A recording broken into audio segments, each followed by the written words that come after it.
Hi, hello, dear friends. Welcome back to another video of our YouTube channel, ZB Learning Center. In this video, we are going to discuss very important information regarding Karnataka State Eligibility Test 2023. KSET result ಕುರಿತು ಒಂದು big breaking news ಬರ್ತಾ ಇದೆ, ತಮ್ಮೊಂದಿಗೆ share ಮಾಡ್ತಾ ಇದ್ದೀನಿ. ವೀಕ್ಷಕರೇ, ದಯವಿಟ್ಟು ವಿಡಿಯೋನ ಲೈಕ್ ಮಾಡಿ, ಚಾನಲನ್ನು ಸಬ್ಸ್ಕ್ರೈಬ್ ಮಾಡಿ and turn on the bell icon for all the latest updates. ಕುತೂಹಲದಿಂದ ಕಾಯ್ತಾ ಇದ್ದ KSET 2023 ಎಕ್ಸಾಮ್ ರಿಸಲ್ಟ್ ಕುರಿತು ಒಂದು ಲೇಟೆಸ್ಟ್ ಅಪ್ಡೇಟ್ ಇಂದಿನ ಈ ಒಂದು ವಿಡಿಯೋದಲ್ಲಿ ಸ್ಕ್ರೀನ್ ಮೇಲೆ ಗಮನಿಸ್ತಿರ್ಬೋದು.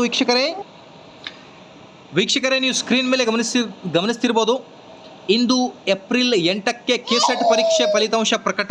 ಕೀ ಉತ್ತರ ಪರಿಶೀಲನೆ ಹೇಗೆ, ವಿಧಾನ ತಿಳಿಯಿರಿ ಎಂಬುದು ಮಾಹಿತಿ ನೀವು ಸ್ಕ್ರೀನ್ ಮೇಲೆ ನೋಡ್ತಿರ್ಬೋದು.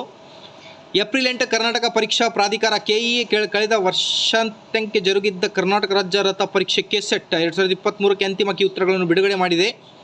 ಪ್ರಮುಖ ಅಂಶವೆಂದರೆ ಇಂದು ಸೋಮವಾರ ಏಪ್ರಿಲ್ 8ರಂದು ಪ್ರಾಧಿಕಾರವು ಫಲಿತಾಂಶ ಪ್ರಕಟಿಸುವ ಸಾಧ್ಯತೆ ಇದೆ ಅನ್ನೋದು ಒಂದು ಮಾಹಿತಿ. ಹಾಗಾಗಿ ಕರ್ನಾಟಕ ರಾಜ್ಯ ಅರ್ಹತಾ ಪರೀಕ್ಷೆ KSET 2023ಕ್ಕೆ ಕಳೆದ ಜನವರಿ ತಿಂಗಳಲ್ಲಿ ಕೀ ಉತ್ತರಗಳನ್ನು ಬಿಡುಗಡೆ ಮಾಡುತ್ತಿದೆ. ಇದೇ ಏಪ್ರಿಲ್ ಮೊದಲ ವಾರ ಅಂತಿಮ ಕೀ ಉತ್ತರಗಳನ್ನು ಪ್ರಕಟಿಸಿದೆ. ಇದೀಗ ಸೋಮವಾರ ಫಲಿತಾಂಶ ಬಿಡುಗಡೆ ಮಾಡಲಿದೆ ಎಂದು ಪ್ರಾಧಿಕಾರದ ಮೂಲಗಳು ತಿಳಿಸಿವೆ. ಆದರೆ ಫಲಿತಾಂಶ ಪ್ರಕಟಗೊಳ್ಳುವ ಅಧಿಕೃತ ದಿನಾಂಕ ತಿಳಿಯಬೇಕಿದೆ ಅಂತ ಹೇಳ್ತಾ ಇದ್ದಾರೆ.